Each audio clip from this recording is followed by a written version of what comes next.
Assalamu alaikum, I'm Aisha and you're watching Samaa News. Here are today's headlines. A federal judge has ruled that US President Donald Trump unlawfully ordered National Guard troops to Portland, Oregon, in a legal setback to the administration's use of the military in American cities. The ruling by US District Judge Karin Immergut is the first to permanently block Trump's use of military force to quell protests against immigration authorities. Trump is also attempting to do that in Democratic-led Los Angeles, Chicago, and Washington, D.C. It replaces her interim order that had prevented the Portland deployment. A White House spokeswoman said Trump had exercised his lawful authority to protect federal officers. US drug maker Pfizer has clinched a $10 billion deal for obesity drug developer Metsera, capping a fierce biotech bidding war between the New York-based pharma giant and Danish rival Novo Nordisk. Metsera accepted a sweetened offer from Pfizer late on Friday, citing US antitrust risks in Novo's bid that it had previously called superior. The Danish obesity drug behemoth said on Saturday it would exit the race.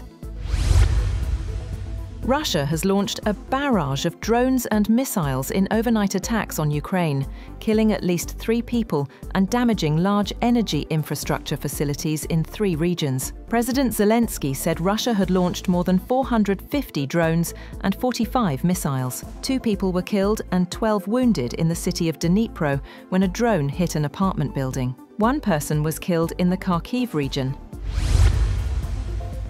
Turkey has issued arrest warrants for Israeli Prime Minister Benjamin Netanyahu and several senior Israeli officials on charges of genocide and crimes against humanity linked to Israel's war on Gaza. According to a statement released by the Istanbul Prosecutor's Office, the warrants target 37 Israeli officials, including Defense Minister Israel Katz, National Security Minister Itamar Ben-Gvir, and Army Chief Lieutenant General Eyal Zamir. Turkish authorities accuse Israeli leadership of systematically perpetrating atrocities in Gaza since the conflict erupted in October 2023.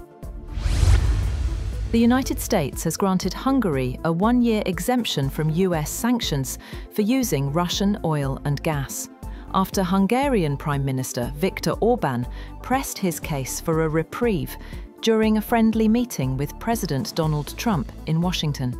Orban, a longtime Trump ally, met with Trump at the White House on Friday for their first bilateral meeting since the Republican returned to power, and explained why his country needed to use Russian oil at a time when Trump has been pressing Europe to stop doing so. US President Donald Trump has said that no government official will attend the Group of 20 summit in South Africa later this month because of what he said were human rights abuses taking place in the country. Trump has claimed Afrikaners face persecution based on their race in the black majority country, allegations the South African government has denied. Vice President J.D. Vance, who was expected to attend the Group of 20 world leaders in Johannesburg from November 22nd to 23rd, is no longer going. US Transportation Secretary Sean Duffy has warned that he can force airlines to cut up to 20% of flights if the government shutdown did not end, as US airlines scramble to make unprecedented government-imposed reductions. The Federal Aviation Administration instructed airlines to cut 4% of flights on Friday at 40 major airports because of the government shutdown. The cuts will rise to 10% by November 14th. Iran's Islamic Revolutionary Guard Corps plotted to assassinate Israel's ambassador to Mexico starting late last year, but the effort has been contained and there is no current threat.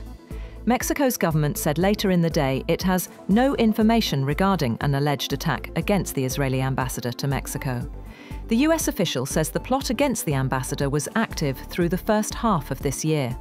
The official declined to say how the plot was foiled or offer more details about the operation. That's all for now. For more updates, visit www.samaa.tv. Thank you for watching Samaa News.